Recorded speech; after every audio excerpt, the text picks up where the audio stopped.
Transhumanism is the name of a movement that claims to support the use of all forms of technology to improve human beings. Adoringly called Human Plus or H Plus by its cult followers.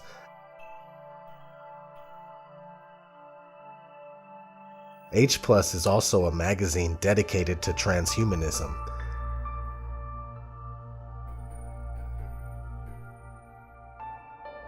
Take a look at a website called Humai and see that this is already being worked on and it's not a joke. Go look at the frequently asked questions. The answers are disturbing, to say the least.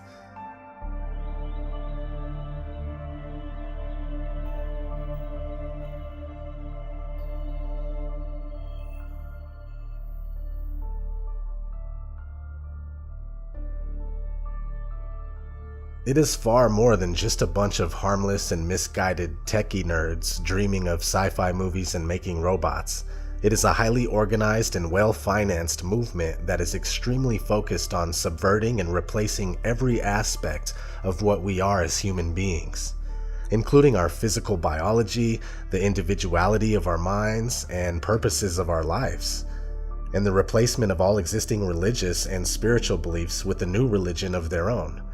Which is actually not new at all. The term transhumanism was coined by biologist Julian Huxley in 1957, who defined it as man remaining man, but transcending himself by realizing new possibilities of and for his human nature.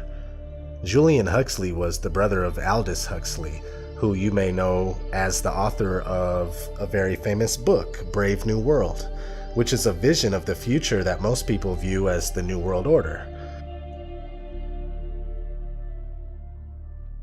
Transhumanists believe they are working toward a new and improved existence, leaving everything we have ever known in the past, welcoming a new golden age of super beings. They want to become an entirely new species, transcending what we are as humans, using radically advanced technology to achieve their goals. Let's look at a few of the primary concepts and goals of transhumanism. One of the primary concepts of the transhumanist agenda is the hive mind, a type of collective consciousness where individuality is stifled, a state of conformity.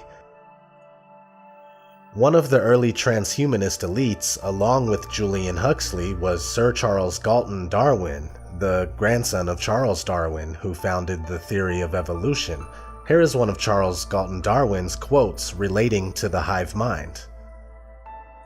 The artificial use of hormones has already been shown to have profound effects on the behavior of animals, and it seems quite possible that hormones, or perhaps drugs, might have similar effects on man.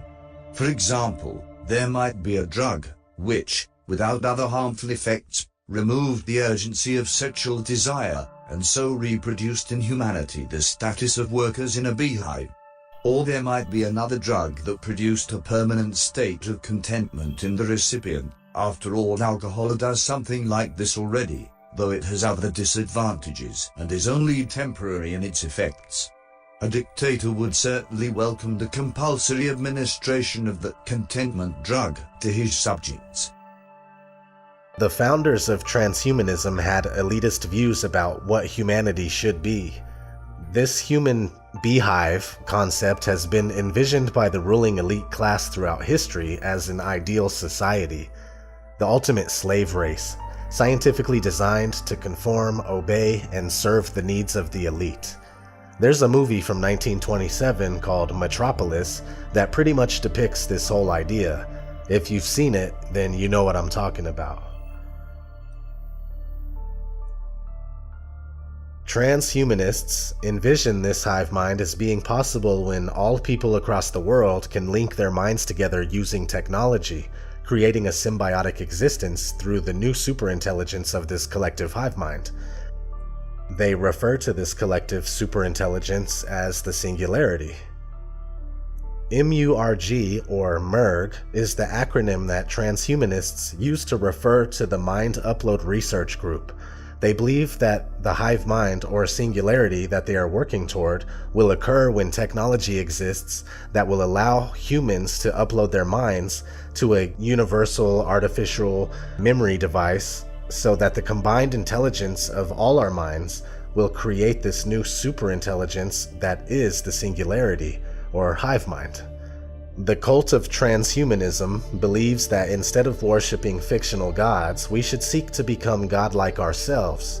They think that the body is weak, but the mind can be forever and have eternal life through technology. They are selling transhumanism to the masses using psychological warfare. Psychological warfare is defined by the U.S. Department of Defense as the planned use of propaganda and other psychological actions having the primary purpose of influencing the opinions, emotions, attitudes, and behavior of groups in such a way as to support the objectives. The fact is, the mass media is desensitizing us to their goals and in some cases brainwashing us not only to accept transhumanism, but to desire and love it. Hollywood movies, TV shows, music videos, and video games are all responsible for programming us in this way. For instance, movies like Chappie, Transformers, and even Short Circuit try to get us to root for and essentially fall in love with the idea of a conscious robot. I'm not religious by any means, but I noticed that Chappie goes out of its way to make Christians the enemy. The main antagonist of the movie is a Christian man that believes robots should not be in control of justice or anything else for that matter.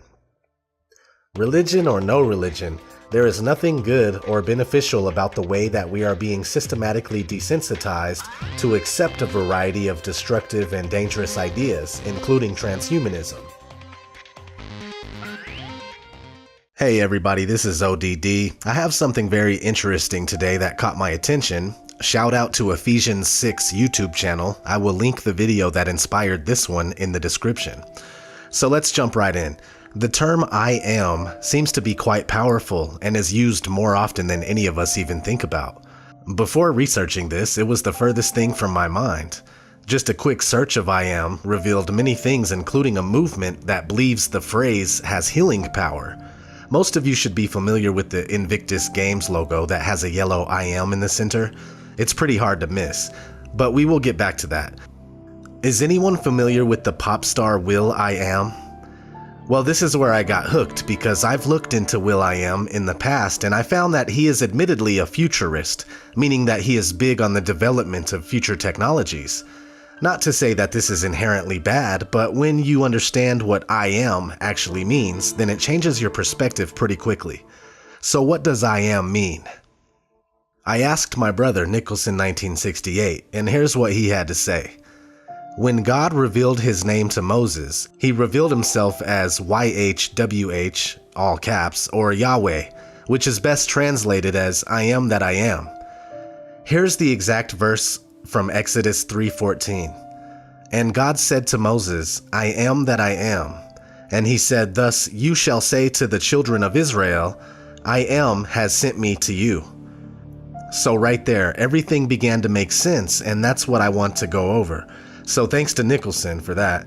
Without him, I would still be trying to figure this stuff out. Anyway, now I am means God. There's no ifs, ands, or buts about it.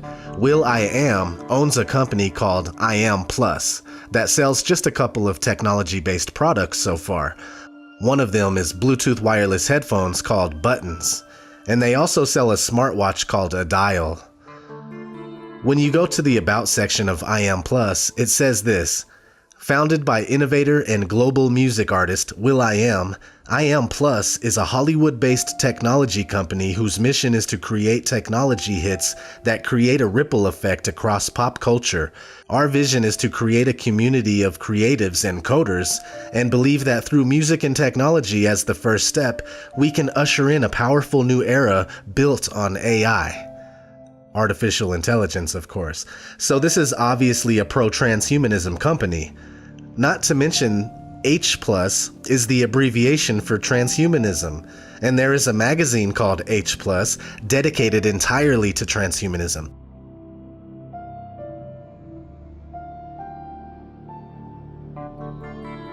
So now we are starting to see the connection with will.i.am, his company I Am Plus, and the H Plus transhumanism movement. On the surface level, will.i.am seems like a harmless pop artist that makes music for little kids, but it goes much deeper than that. In fact, when you really pay attention to his music videos, you see a lot of transhumanist symbolism. It even shows in his work with the Black Eyed Peas. And this is all conditioning people to accept the transhumanist agenda, especially young children, because that's pretty much the only people that listen to will.i.am and the Black Eyed Peas. Side note, the logo of the new show Westworld looks similar to the will.i.am logo. Not that they were meant to be the same, but being that they are both about transhumanism makes it interesting. Best believe Westworld is playing its role in the agenda. They didn't just turn a 1973 movie into a 2016 television series to be creative. Anyway, let's look at the Invictus Games logo again. I am, dead smack in the middle. What does it mean? Well, Invictus is a poem from 1888 by William Ernest Henley. Notice his name is William, will.i.am. Maybe a funny coincidence, but maybe not. You never know. So I won't read the entire poem, but the last lines say, I am the master of my fate. I am the captain of my soul. It sounds very innocent and inspiring, unless you know what it means. It means bypassing God and cheating death. The elite have been trying to find ways to live forever for a long time now, and they are getting close. I am means hijacking God's creation and changing it so it can defy death, which is not natural. We are meant to live and die. It's as simple as that. I hope you're getting the picture, and we do have a little bit more to go over. Let's start with Beyonce and her album I Am... Sasha Fierce. At first glance, this doesn't seem to have anything to do with transhumanism, but the reason I kept looking into this is because of the dots. I am... Sasha Fierce. The dots tell me that I am is meant to stick out. So I looked around a little, and sure enough, I found an ad for the Beyonce 2009 I Am tour with her portrayed as a cyborg. I also found a picture from a performance where she was dressed like the android from the 1927 movie Metropolis. In fact, Metropolis is one of the very first dystopian movies about transhumanism and still shows up in a lot of today's pop music. In the movie, there is an inventor who creates a machine man that he considers to be the man of the future. The android has the ability of taking the form of any person, and the inventor says that no one will be able to tell a machine man from a mortal. It blows my mind that the transhumanist dream was already present back in the 1920s. And today we see Beyonce, Kylie Minogue, Janelle Monáe, Christina Aguilera, Lady Gaga, and many more paying homage to the Metropolis, whether they are in the know or not. Speaking of Lady Gaga, she got her name from a 1984 song by Queen called Radio Gaga, where the music video is all about the movie Metropolis. There's even part of the video where Freddie Mercury's face is on the android. I just can't believe how deep this all goes. I Am is much bigger than we all think. Let's check out a company called Humai. This company is dedicated to figuring out how to upload people's consciousness into computers in order to live forever. What's interesting is that Humai backwards says I am. You can't make this stuff up. This transhumanism agenda is 100% satanic and Luciferian, and it doesn't matter if you believe in that kind of stuff. The scary thing is that they do believe it, and they are acting on it. One day, everything in this world that was once natural will be synthetic and without a soul. Again, whether you believe in God or not, they do, and they are knowingly and actively corrupting his creation to the core. At least that's what they think. Even if you're like me and you can't bring yourself to have faith, this whole agenda affects everybody and truly takes away from the natural beauty of men and women and the world that we live in. So that's all I got for today. Thanks for watching. Please share your thoughts in the comments and let me know if you have any connections to the term I am.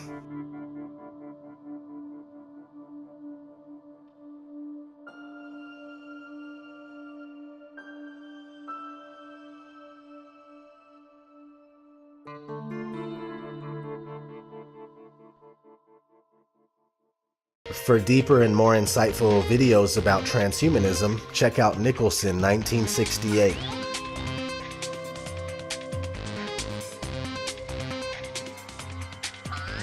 This is ODD. Please let me know what you think in the comments below. Thanks for watching. Transhumanism is the idea that man is merging with technology. Transhumanism is a term used for a broad range of ideas that technology is greatly enhancing human capabilities. This means everything from bionic limbs, brain implants, artificial intelligence, to even someday uploading our minds to the internet. Body 2.0 will include artificial eyes with zoom capabilities, infrared sensors, and night vision will be possible. And the prosthetic limbs of the future will be even more flexible and powerful than our original organic limbs that we have today. And if you think Inception was just a movie, MIT scientists have implanted memories into mice. They've isolated an individual memory in a mouse's brain and induced recall of that memory by forcing those neurons to fire. And researchers have also been able to pinpoint memories and erase them, eliminating them without affecting other memories. Computer chips won't just be in your laptop or in your phone. Doctors will implant them in our brains, and Michio Kaku describes brain implants as your very own augmented mind.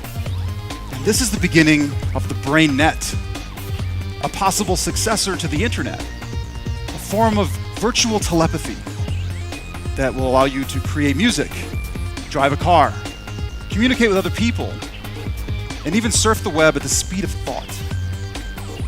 Movies will no longer be these two-dimensional slate tablets that you look into and blast sound at you. They'll be fully immersive experiences, complete with feeling and emotion the way the director originally intended. Everything is stored, every memory recorded, and available on a cloud service. And mind uploading will allow your friends to share their digital vacation experiences that never actually took place. It all just happened in their mind. Similar to Total Recall. The primary goal of transhumanism is to try to overcome biological death. And there's a number of methods to do that. You can do that through either, for example, 3D printing new organs, organ failure being one of the main reasons people die. You can change your genetic structure and try to make it so you can stop aging, or you can maybe even do, pretty science fiction-y things like upload yourself into a machine. There's a number of methods that transhumanists are approaching this problem of death. But they're all ways to try to essentially make it so that we don't have to die. I'm an atheist. I absolutely know for a fact God doesn't exist. Transhumanism is a good thing. It's not a religious thing. It's not even a philosophical thing. It's as one of our advisors at the Transhumanist Party said the other day, she said, it's common sense. Transhumanism is just plain common sense. It's interesting.